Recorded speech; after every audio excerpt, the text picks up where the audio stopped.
We live in a world that's completely dominated by very smart people pursuing very efficient strategies. And I think a consequence of that is that it makes us want things that are kind of the opposite. As a designer, I kind of think like, well, efficiency might not be your sole focus. You need it within your internal processes, but it's not the end goal to itself. It's making something that's valuable enough that it doesn't have to be efficient. I always have like trust in process. I think anything you learn to do with some intensity and some degree of focus will have some benefit for something else.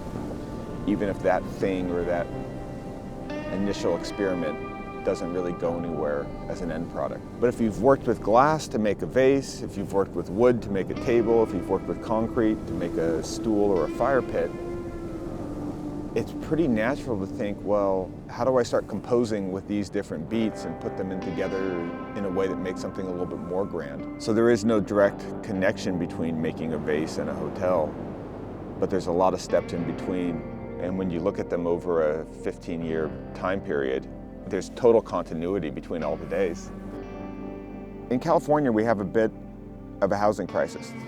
We haven't been building enough homes. Innovations in like short-term rental platforms and things like that, there's some really great things about them. They create opportunities for people. One of the consequences though, is that some amount of residential land and homes in a state that doesn't have enough of them is getting used for hospitality and not for full-time living. So one of the things I'm most proud about Reset Hotel is that we built it on commercially zoned land. We used the land that was zoned appropriately.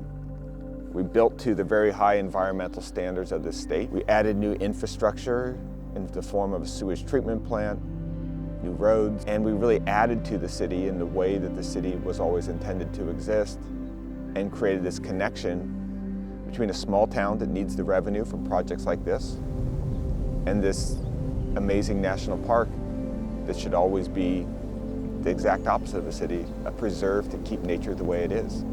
I moved to Joshua Tree in 2018, and it was mostly based on this one chart. It tracked monthly active users on Instagram and visits to national parks. And what was really interesting was that there was a massive rise in both of those that correlated pretty tightly. I was like, oh, that's really interesting. The more we're on our phones, looking at images and videos of things, and sharing them with people, the more we want to take trips to the best moments of nature in this country. And I was like, that's awesome. All the bad things, the internet, social media, it's been said enough. It incentivized a good and healthy behavior. And it's not like we're short in today's world of stimulus. We're probably the most overstimulated from a media standpoint, the most over-caloried from a food standpoint, the most over-notified from a social and work standpoint, that I think the way to create an object that makes people think is by giving them the kind of space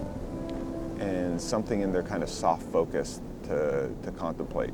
And so I think the ground here is a little harsh and uninhabitable. So making something smooth that people can just lay on and stare directly up, I have a feeling the thoughts will come. And if that's coming from this interface with the land, well, then I think that starts getting us into at least the purpose of art.